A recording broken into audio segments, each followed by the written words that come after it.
ইরানের ওপর নতুন নিষেধাজ্ঞা জারি করেছে যুক্তরাষ্ট্র। মার্কিন প্রেসিডেন্ট ডোনাল্ড ট্রাম্প ইরানের সঙ্গে পারমাণবিক কর্মসূচি নিয়ে সরাসরি আলোচনার পরিকল্পনা ঘোষণা করার 2 দিন পর এই নিষেধাজ্ঞা জারি হলো।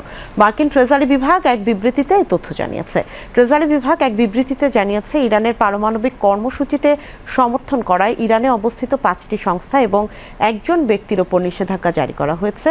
এর মধ্যে ইরানের আণবিক শক্তি সংস্থা এবং এর অধীনস্থ ইরান সেন্ট্রিফিউজ টেকনোলজি কোম্পানিও রয়েছে। ইরান সেন্ট্রিফিউজ প্রযুক্তি কোম্পানি সেন্ট্রিফিউজ উৎপাদনের মাধ্যমে ইরানের ইউরেনিয়াম সমৃদ্ধকরণ প্রচেষ্টার জন্য অত্যন্ত গুরুত্বপূর্ণ বলে জানিয়েছে ট্রেজারি বিভাগ।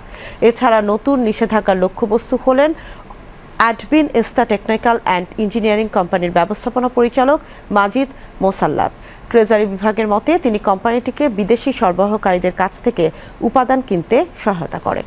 এর আগে স্থানীয় সময় সোমবার ডোনাল্ড ট্রাম্প ঘোষণা দেন ইরানের পারমাণবিক কর্মসূচি নিয়ে তেহরান ও ওয়াশিংটন সরাসরি আলোচনা শুরু করতে প্রস্তুত।